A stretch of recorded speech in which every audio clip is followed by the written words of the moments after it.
Again, everyone, welcome to the Coffee with the Dean. As most of you have been participating regularly, attending this event. This started a couple of years ago, right after the start of the pandemic. So the travels were restricted. We couldn't get out and meet with our alumni locally and nationally and globally. So we decided to really reach out through these virtual means and talk to the alumni and friends of the college, basically about activities that are going around the college, initiatives that we are doing to really enhance the work that we are doing for our students to become more successful. And today kind of brings everything back to the point in which we're basically saying that you have some new initiatives that are helping our students to become better prepared for the jobs of the future. So that is the engineering the future that we would like to get your help, let you know what we are doing and get your help in that regard. I think we have a video that can maybe summarize some of the initiatives that are undertaken today at the college. And then we can go ahead and work with our panelists here, which are distinguished panelists from industry and faculty to talk about some of these initiatives in more details and answer questions that you may have. With that, Audrey, do you want to show the video?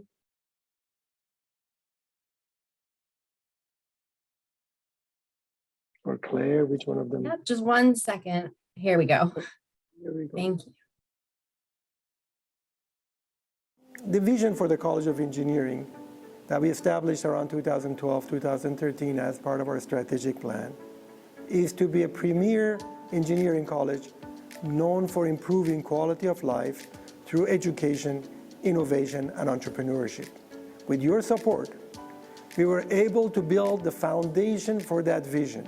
And the new campaign, Engineering the Future, we need your support to elevate our vision to be recognized as the premier of choice for industry, government, and academia. We want to expand the college global footprint, having Philippart and McGrail Global Engineering Education Center. And our students need to be global citizens to understand, number one, even workforce today here in Southeast Michigan is diverse, but more importantly, the solution that we provide here may not be the same solution that you can deploy globally. It's the way the world works now.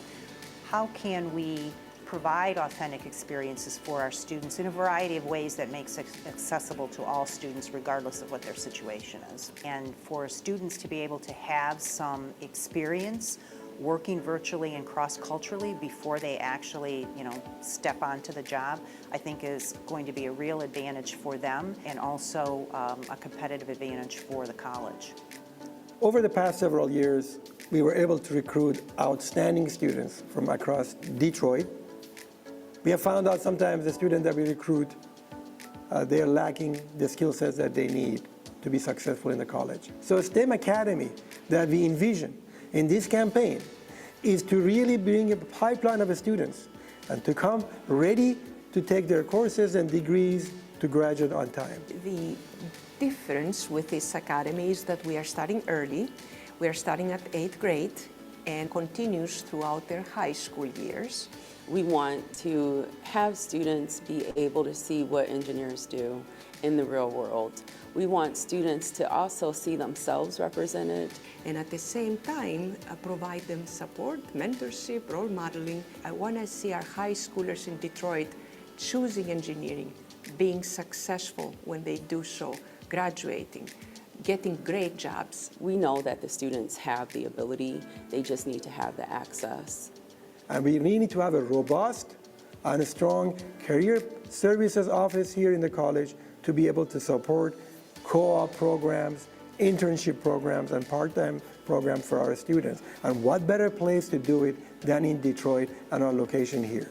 We're meeting with students, freshmen, sophomore, all the way to the graduate level, helping them to determine what's your path. A job search strategy, an individual career plan does not look the same for everybody. I'd like to see someone devoted to career coaching.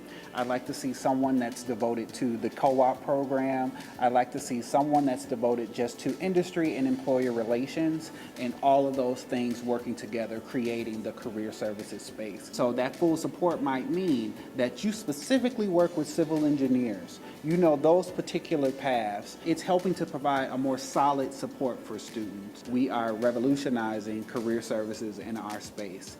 So engineering the future, we would like to close the skill gaps with industry. This campaign will provide us with support to come up with such a co-op model that students always guaranteed to have at least one experiential learning before graduating. So we are seeing that currently 2 of our departments are leading the way to do this formal co-op program, and I know the other ones will be joining shortly after. The top 10 positions that students are going for didn't even exist 10 years ago. So the students that have had their internships and co-ops have a far advantage over those students that have not. We're bringing in partner companies as part of this program. We're reaching out where we're coming here and saying we're going to take, at least one student. And our students are not only landing co-ops in time, they're repeat co-oping, and now they're getting jobs ahead of time. We can't do it without the young people. And to partner with Wayne State University, this is a pipeline to get those engineers in the door to start working with us on these projects. I wanted to join this because in the future it's really going to help me. I get to save money while going to school and learning about my field. This is an amazing opportunity to get your foot in the door and meet a lot of new people. So, in this campaign, we would like to create centers of excellence, which not only allows individuals, companies, be able to do basic research, but allows our faculty and students to do applied research to gain knowledge and experiences, and also do training for workforce of the future, and being able to do also traditional degree programs in some of those areas. About 2 years ago, we established Center of Excellence around mobility in partnership with Michigan Mobility Institute. Right now, when we're talking to industry people, they say, okay, Wayne State is good.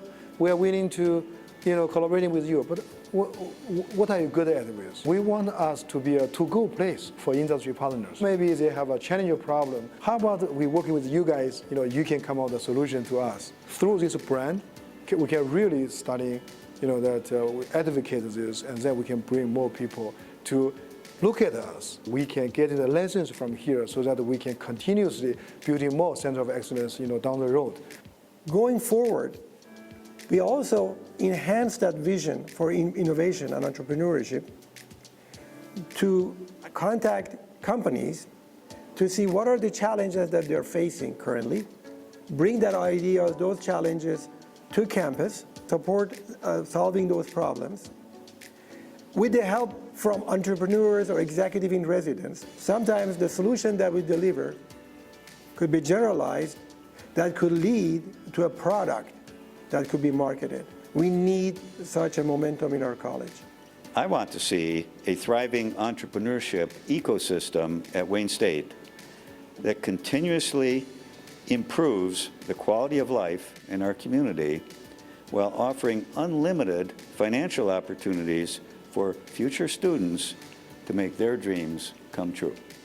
Learn in the classroom and also work on real problems during your study here.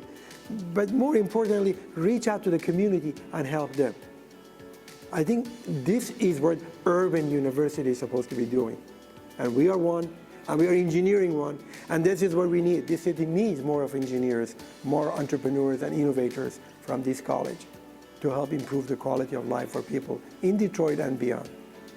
Please join me in providing whatever resources you can for Wayne State College of Engineering to achieve its vision and, in the process, make Detroit a better place to live and work now and for generations to come.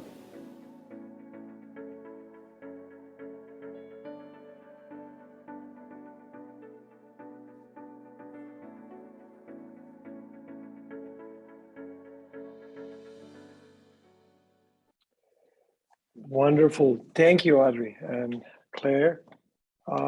So you saw some actors and actresses here. Those are not really actors and actresses, those are real people that some of them are participating into our today's panel and can elaborate a little bit more and be able to answer questions that you may have about some of these initiatives.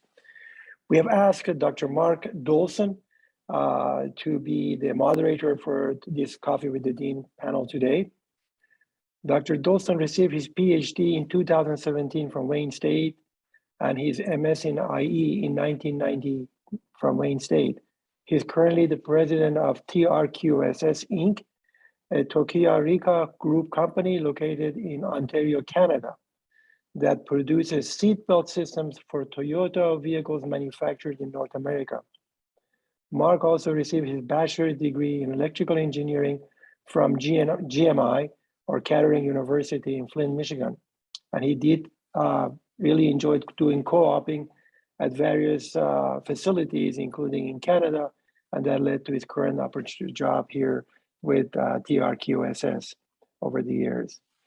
In 2014, Mark was promoted to his current role after working for a while in the company, and is the only non-Japanese president of a subsidiary company in the Tokyo Rika group.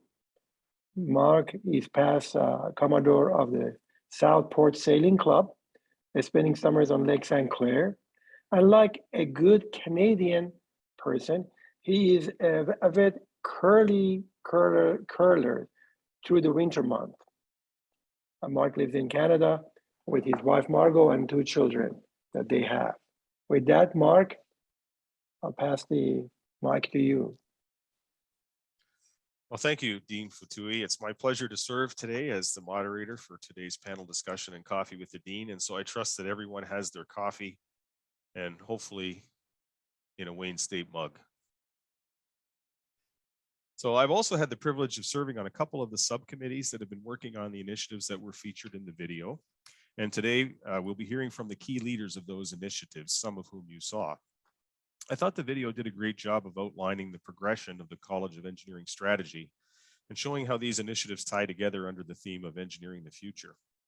And what struck me when watching it was when these initiatives taken together, there's kind of an overarching theme of accessibility and outreach, whether that's improving access to future students to the university, access of the current students to the industry, or the access of industry to the university as a source of employers and a source of relevant research through the centers of excellence. So I think it's a lot of very exciting topics to talk about. And without further ado, I'd like to introduce our first speaker. Jasmine Roberson is the Director of Community Engagement for Wayne State. She is a native Detroiter and passionate about developing partnerships that promote diversity, equity, and inclusion. Jasmine plays a pivotal role in revitalizing and sustaining the engineering community engagement through innovative programs, and she's here to talk about one of those this morning, the STEM Preparatory Academy. So I will turn it over to Jasmine. Hello, everyone. I have the pleasure of introducing the STEM Academy to you.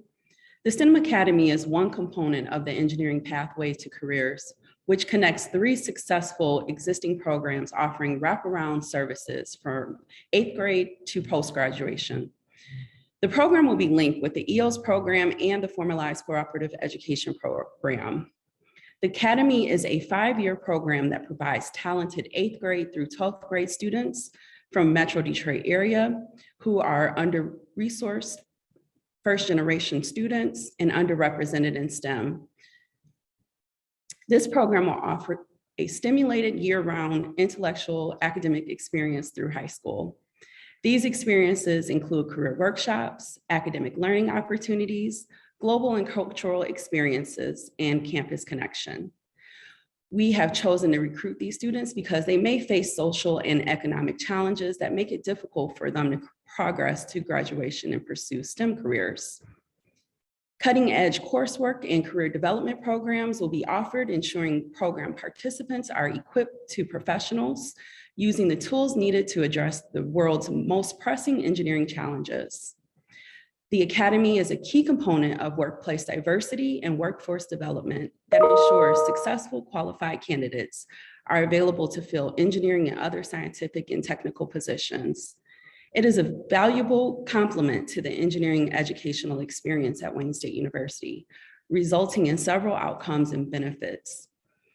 Benefits for the students include knowledge, skills, and professional development necessary for successful engineering careers, access to mentors from industry executives, which lead to outstanding network opportunities and potentials for future employment, access to summer internships, and high potential for job placement immediately after college graduation.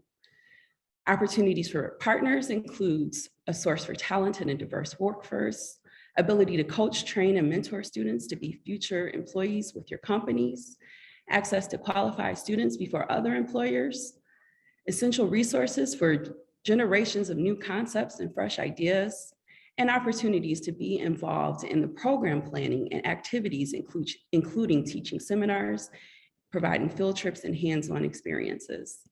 Thank you.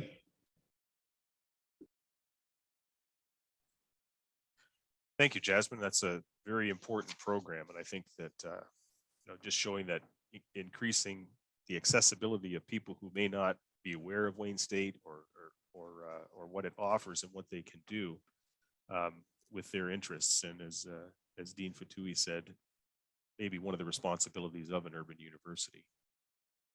So moving to our next speaker, talking about co-op programs, which Dean Fotouhi said is a very near and dear to my heart, both having experienced it as a student, as an employer, is Tony Mackovski.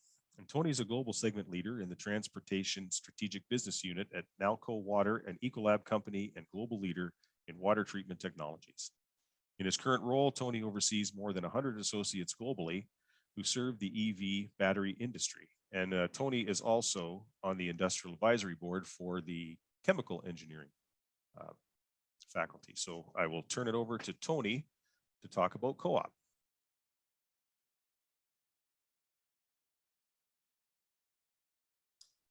You are on mute. Okay, there we go. Sorry about that. Thanks, Mark.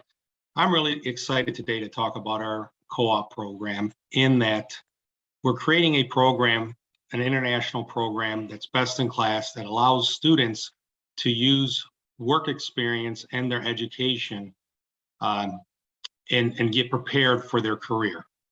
One of the things we've noticed from the industry is that a lot of students aren't prepared when they go to the workforce. What we're doing here, which is different than any other program that I've seen around the nation, is our IAB board, Industrial Advisory Board, is intimately involved with our students in our career services. We act as one. We interact with our students to help them with their soft skills so they're prepared to take on a co-op and get ready for the workforce. We're creating courses for them called BE 1050, which has just started this year, which allows students to take it as a credit and use a co-op as a credit to prepare them to go out in the workforce. By doing this, they're increasing their potential to get hired, get higher salaries, earn money during college. For our employers, the one thing we've also heard is there's not enough engineers in the local area. So what we're doing is providing qualified engineers for the local area that they can pick from. By doing that also, they're getting a plug and play engineer that they can take, screen, see if they work out, see what kind of skills they have, and once hired, they're ready to work in that company. What we've seen in this year, in the past 2 years, our career or job placement was probably around 50%. Since we've started this program, all of our students who've partaken in our co-op program have had 100% job placement and 100% co-op placement. And their average salaries, from what we've been seeing, is in the top of the Michigan colleges. And in one study, we were ranked #1 for our earnings coming out of college, which is pretty impressive, being that we're in the middle of Detroit and probably not the most well-known school in the nation. One of the things we're creating here is a social media, as you've seen here with Dr. Fotouhi, who played earlier, and getting awareness for the college and bringing more attention to what we do here. One of the things we're going to need to do is seek funds to help expand our career services so we can help grow this program, have more people involved, do more social media cover some co-op expenses for our students who might do a relocation and create formal program, to name a few. And another one is, since we are right here in Detroit, we have international presence with Canada, we need more help in helping our international students work here in the USA. So that's where that funding would go to. I'm good. Thank you. Thanks, Tony. As Dean Fotouhi mentioned in my introduction, I had the opportunity to go to Kettering University, I guess when it was called GMI, just up the I-75, which was entirely co-op. And it was one of the few options for that at the time. The other one being University of Waterloo here in Ontario. Since that time, a lot of Ontario engineering schools have moved to a co-op model.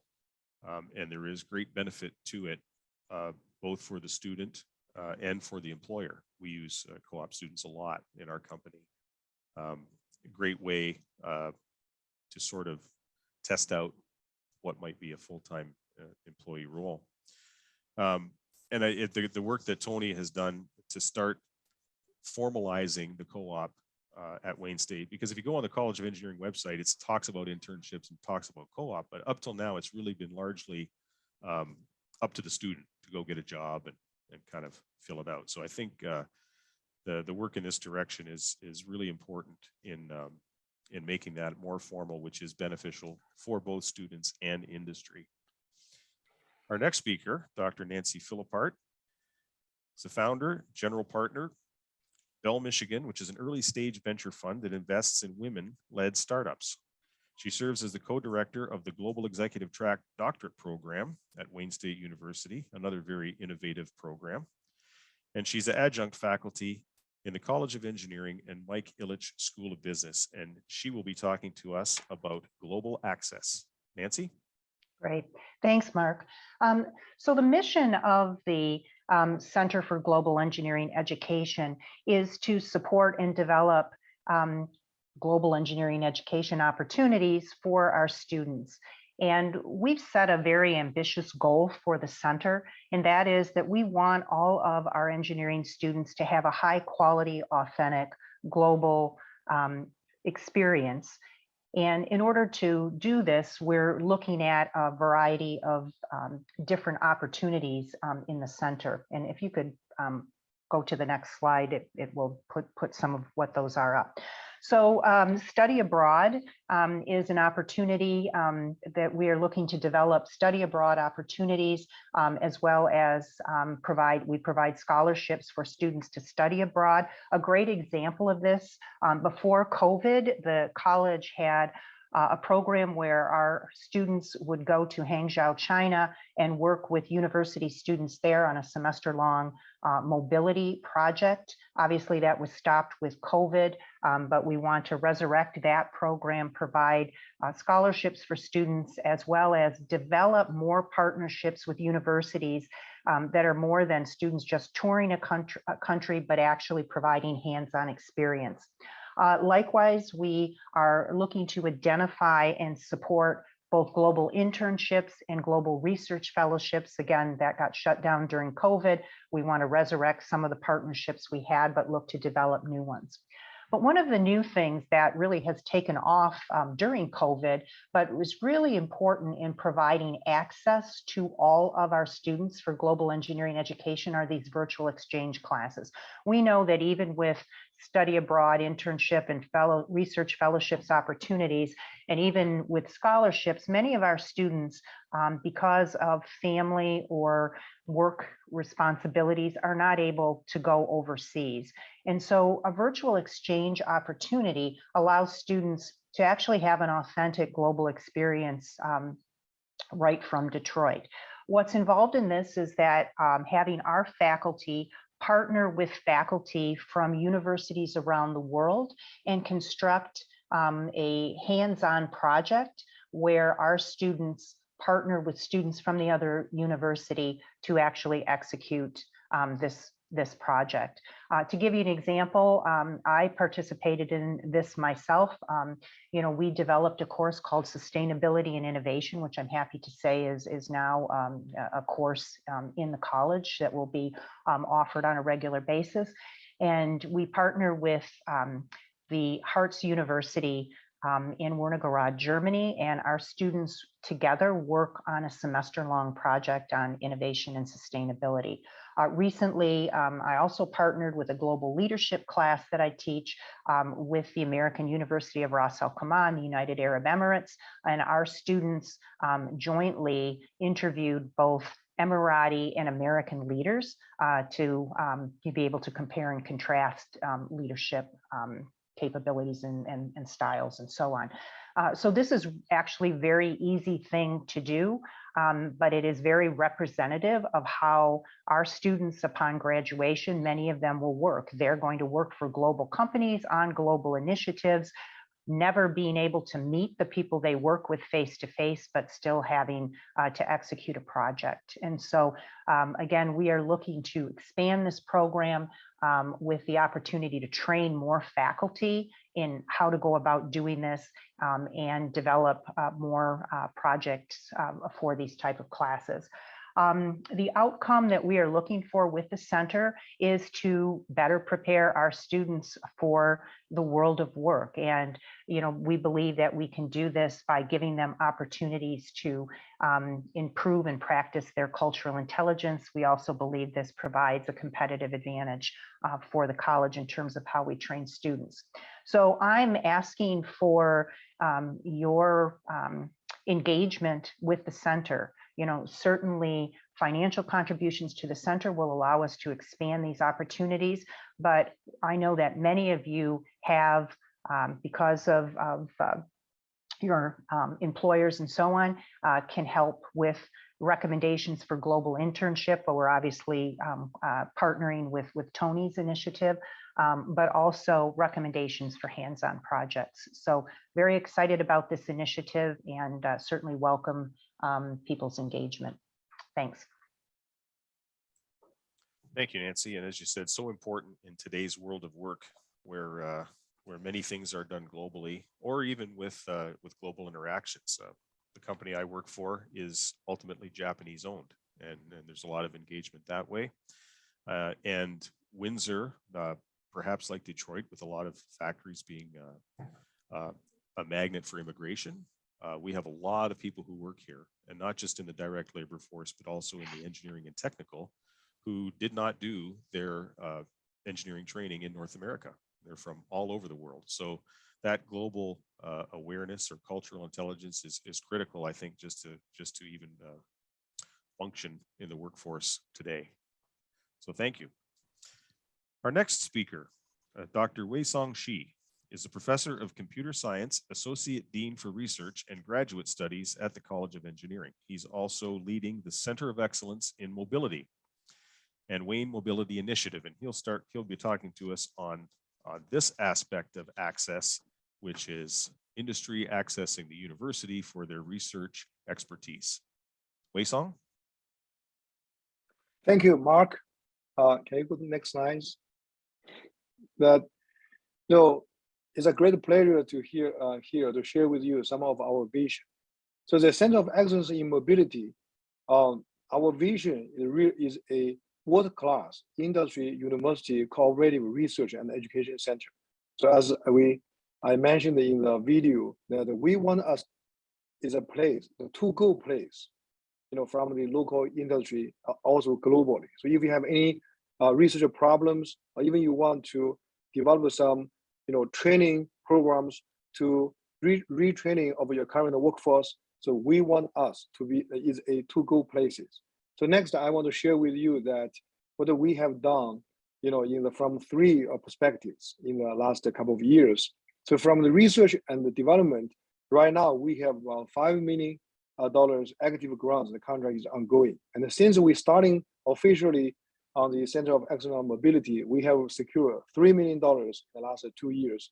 And right now, I'm leading to create a NSF IUCRC center called ECAT, stands for Electric, Connected, and Autonomous technologies for mobility.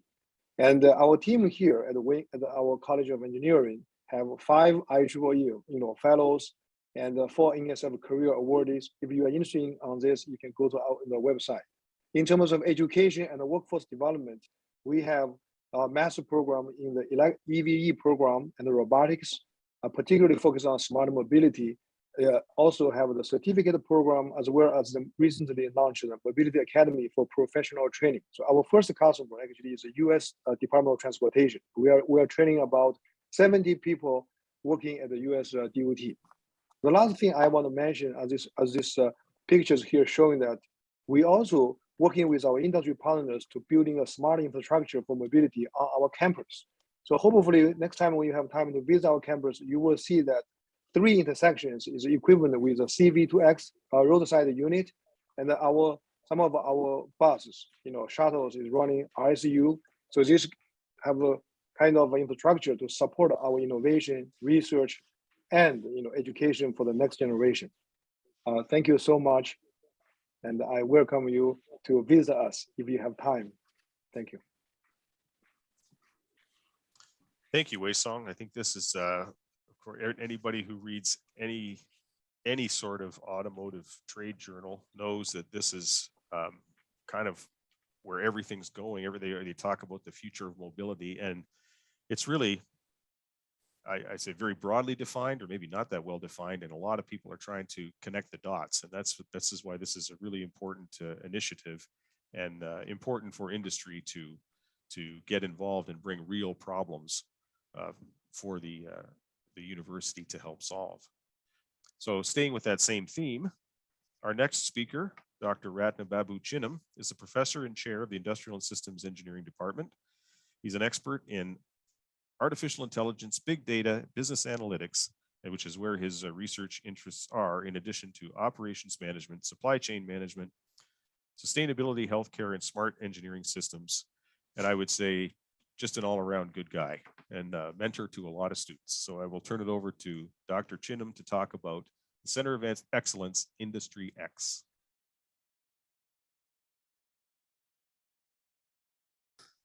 Thank you, Mark. Good afternoon, everyone. Thank you for joining the Coffee with the Dean session today.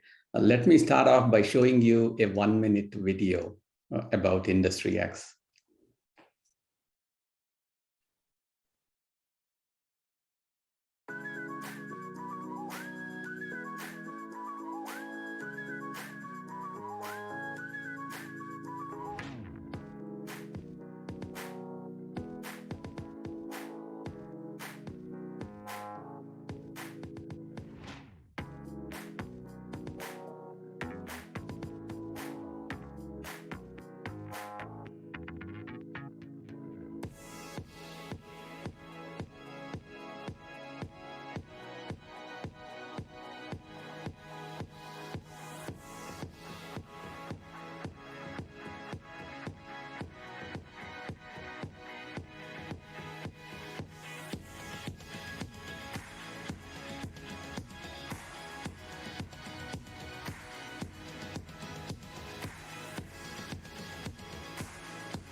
So as you have seen from the video, our singular focus and passion at Industry X is to help businesses, big and small, around operational excellence and business resilience.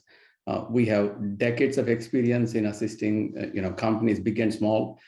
As we speak, we are assisting 2 of the big 3 automotive companies on how they can improve their manufacturing operations, how to improve the development of onboard diagnostic solutions, for their connected vehicles, how to better manage fleet operations. And currently we are doing a project for TRQSS around how to basically help them improve the agility of production planning. Their current processes take a little over a week or so, and we're trying to reduce that to 5 minutes to help them better react to information from their major customers in terms of, they, for example, changing production plans, things of that sort. So we have fantastic programs in this space. We have world-class data science and business analytics programs. We have great talent for you to recruit. And we have, as I said, decades of experience in assisting companies develop technologies to address their operational problems. And these operations could be in a hospital, could be in a manufacturing facility, could be a warehouse. We are even involved with the US Army currently in how to help them improve their logistics operations. So if you're looking for a partner that is neutral, we have great talent, talk to us, and we would like to help you further advance your operations. So back to you, Mark. Thank you, Dr. Chinham. And I think just a word about that.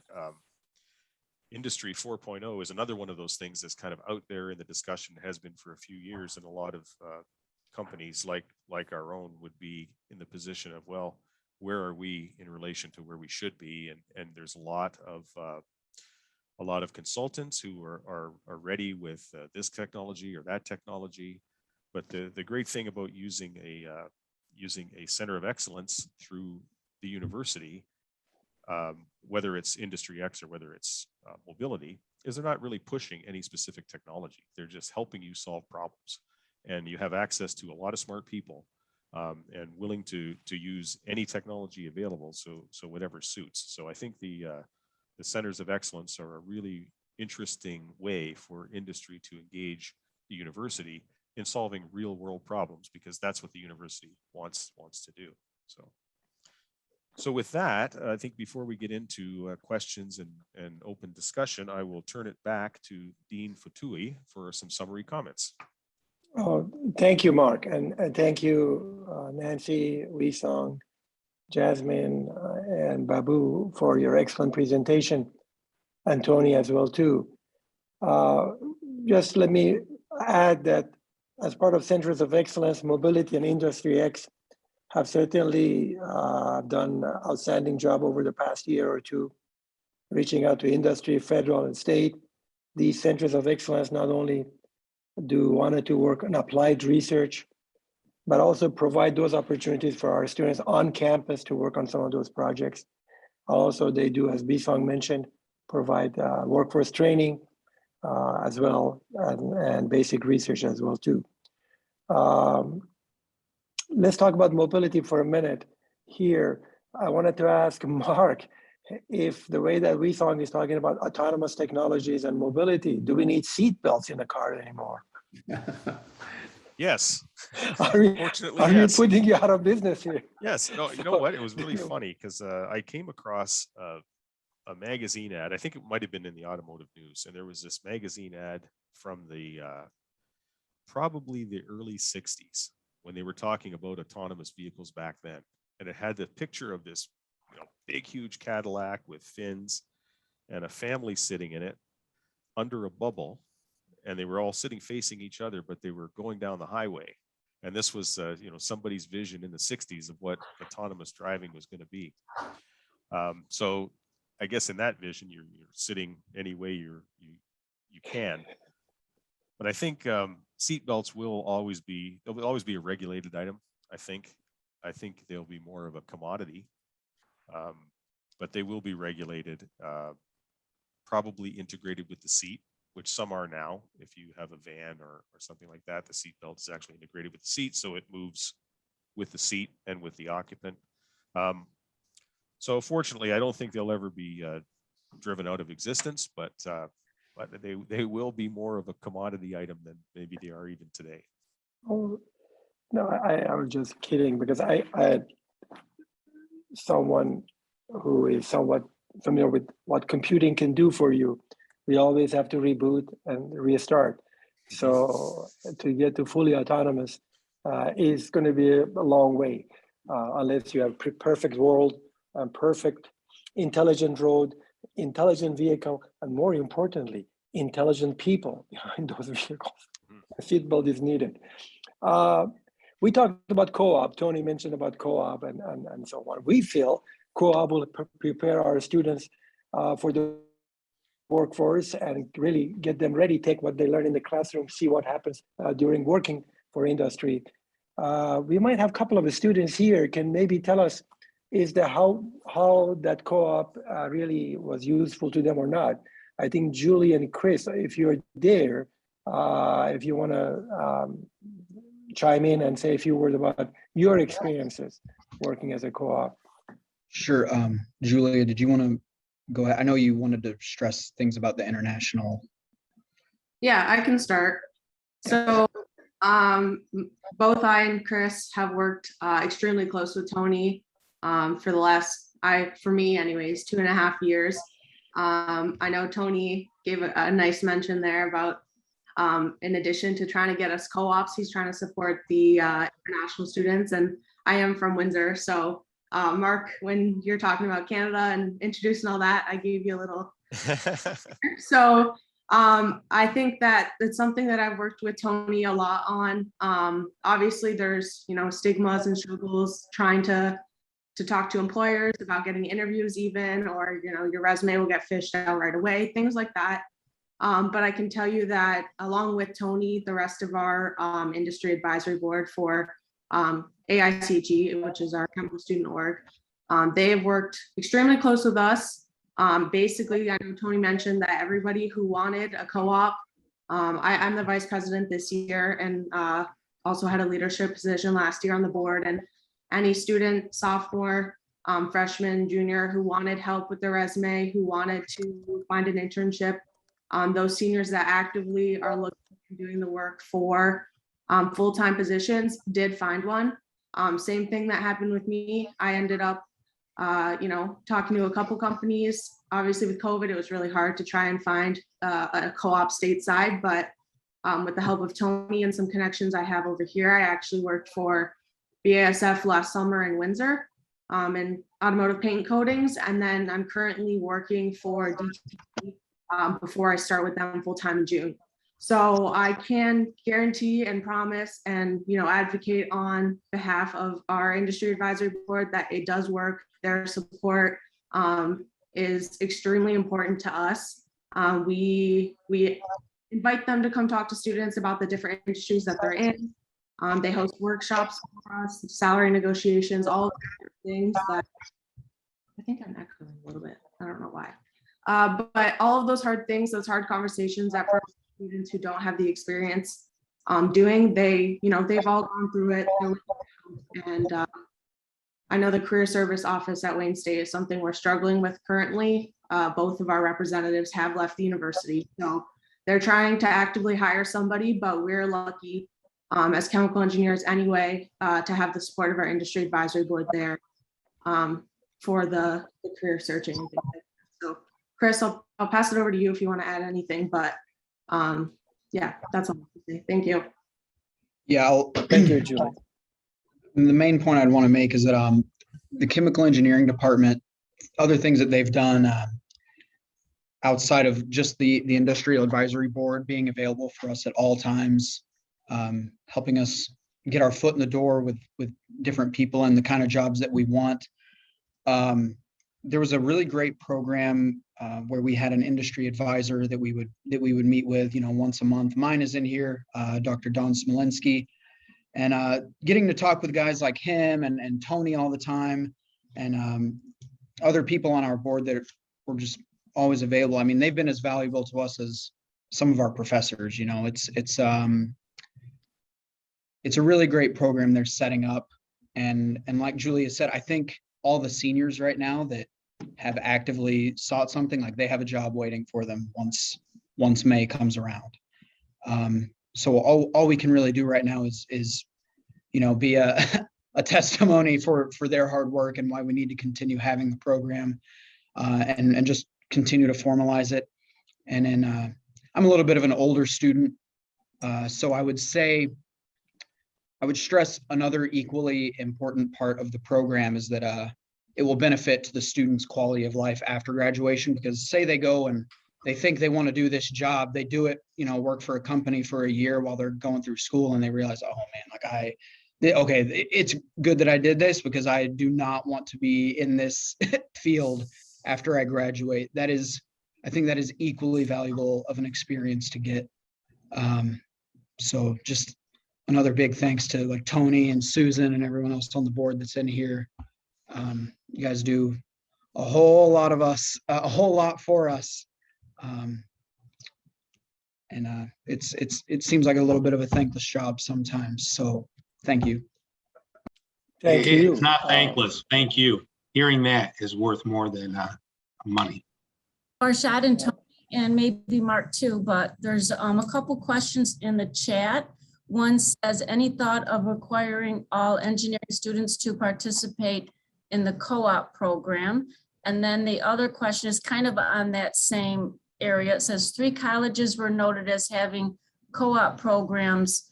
While the CoOp programs, will the CoOp programs be available to other colleges and I think this means other departments, for example, maybe the chemical engineering students. So if one of you could respond to that.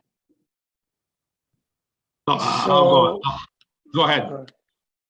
No, just I think the question, if I'm understanding that the formal, when you use the word formal, that means it will count toward your degree. And to do that, we have a well-defined program that Tony and others helped to establish in the college. And our students go through this program to be prepared for doing an outstanding job during their co-op time and bring that experience back with them to the school. And so chemical and civil engineering already leading those efforts. They're pioneering that effort. But other departments such as industrial engineering is right behind them. The same thing as computer science and electrical and so on, they will follow shortly. It's just a matter of making sure we remove all the bugs and all the issues that may come through this program. But more importantly, I think, as you may have heard it from Tony, is that we need support from industry to provide us with those co-ops. So we can guarantee every student will do a co-op on their sophomore year, on the junior year or in their senior year before they graduate. So we definitely want help from industry to provide us with those opportunities. Mark, you wanted to add something? I think maybe one of the other parts of the formalization is equipping the Career Center's office with the facilities to do that, the resources to do that, because there is a lot more to formalizing it, that partnership with the university and the industries and the students. As I say, than just having them go out and find a job on their own and see how it goes. Yeah. It takes a lot of resources to do this. And luckily we have a phenomenal board that's helping, but for this to be sustainable, we needed to have this college take it over, and that's where the resources are needed. Yeah, and it's definitely right the right direction. I mean, I got to sit on the committee from the industrial and systems branch, and so it's moving in that direction as well. So. And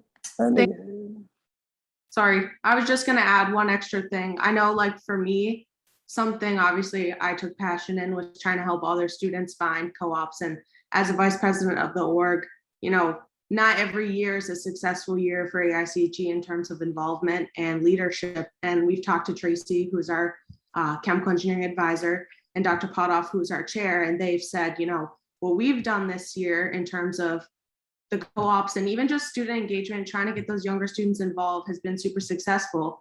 But if for whatever reason next year, or let's say I wasn't successful this year, those students who are trying and really want to get those internships don't have anywhere to go if the senior leadership is not there with AICG.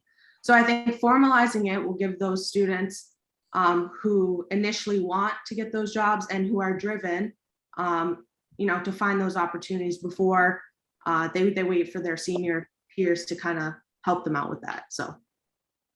Yeah, and also I just want to add that co-op providing opportunity for the student to work and earn money will help us to recruit students. And as you heard from Jasmine, one of the areas that we are putting a lot of emphasis as part of these initiatives that we talked about is creating the pipeline of students coming to the College of Engineering, studying engineering. and that the STEM Academy that we talked about in our video, as well as Jasmine brought up. Again, they provide wraparound services for students to be successful, and the new proposed pathway to careers in engineering academy that we are talking about is really getting rising 9th graders all the way to 12th grader to be working with them regularly, and then bring them to the college, provide wraparound services, and then bring in co-op internship the last 2 years of their study here before they get a permanent job. Jasmine, do you have anyone who have gone to that program, at least part of that program with us?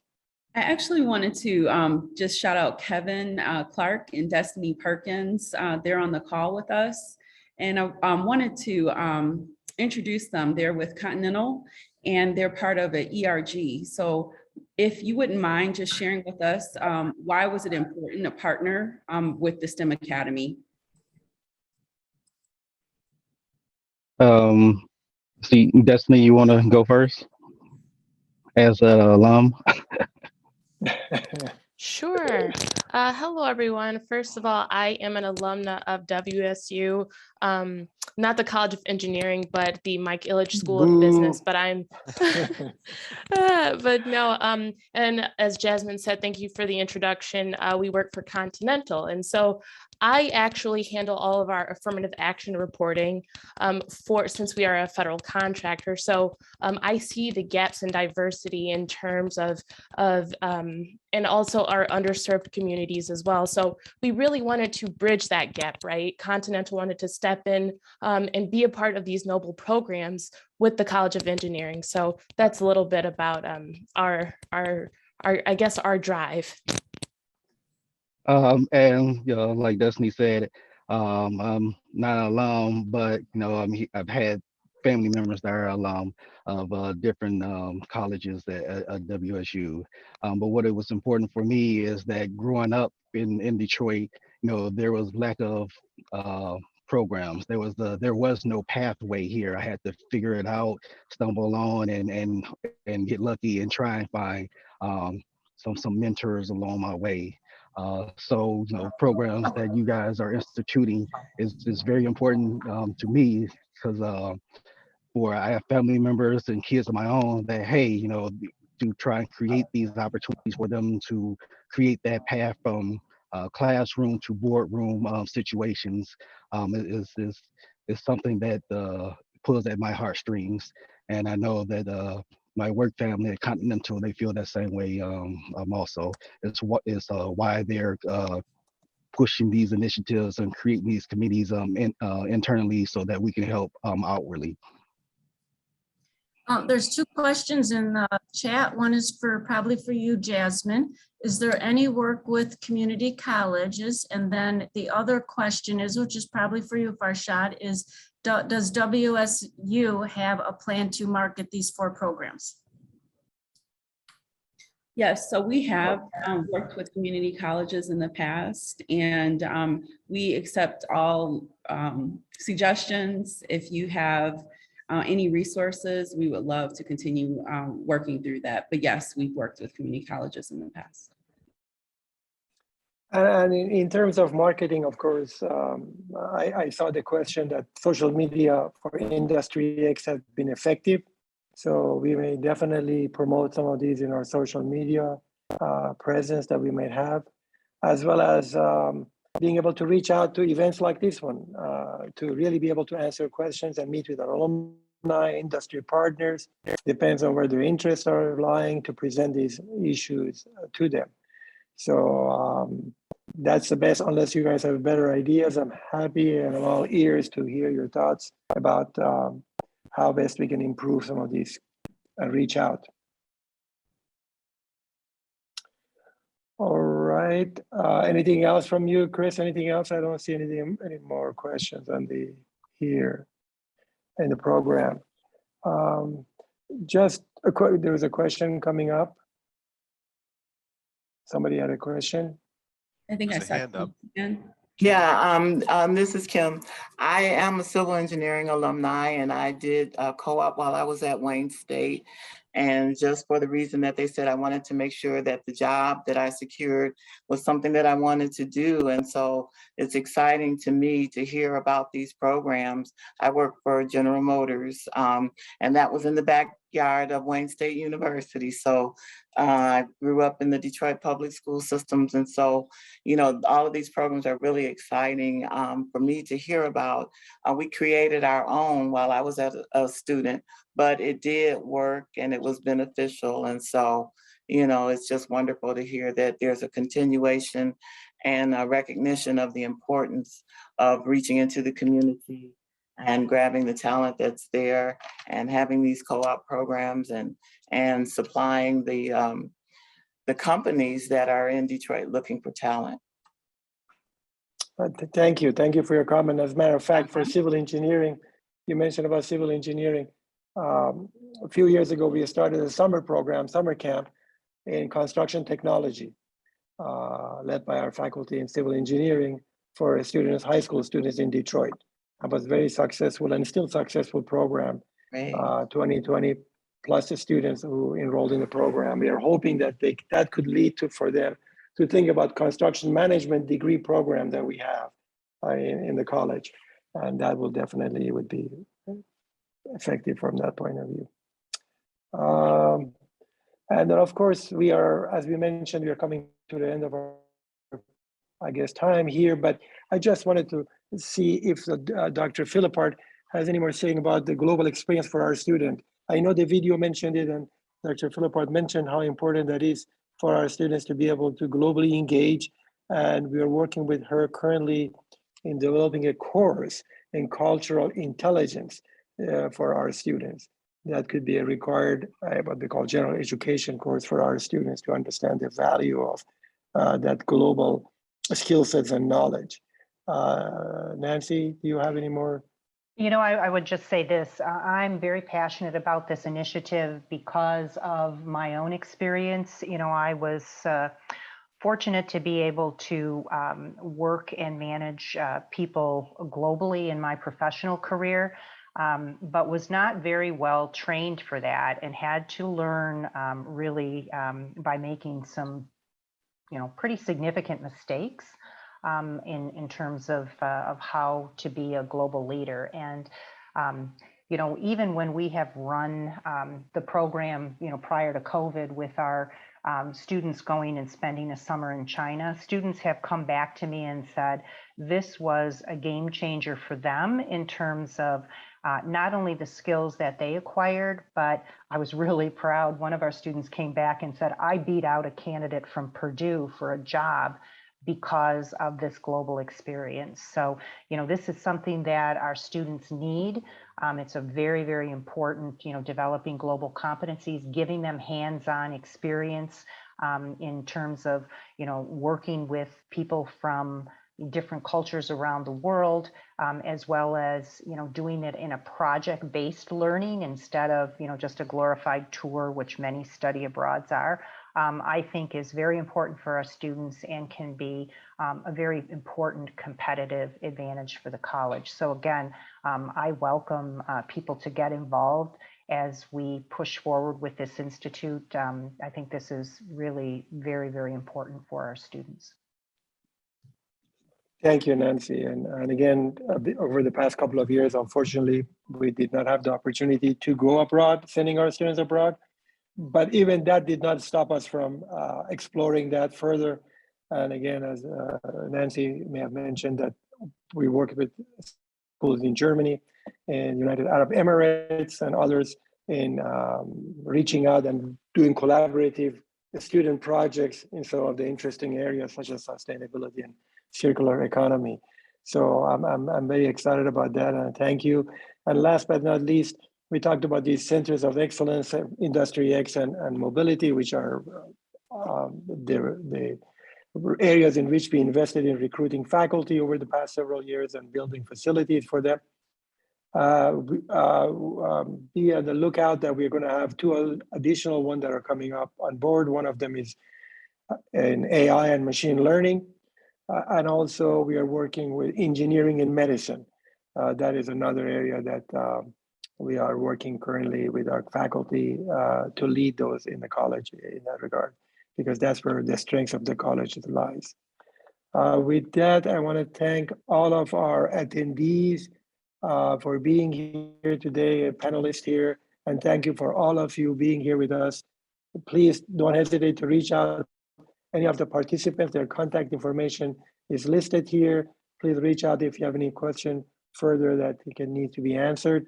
We look like we'll be looking forward to your engagement with the college in any form or shape. You heard from our students, the advisory board, industry mentor program.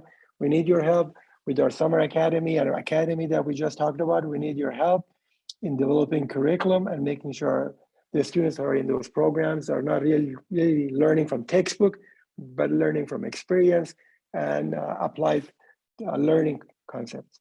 And with that, I want to thanks again, everyone. Have a wonderful rest of your day. Unless, Mark, you have any last comments? Well, nothing from me other than thank you for the opportunity to participate today. Thank you, Tony. I appreciate everyone. Have a wonderful rest of your day. Take care. Bye-bye.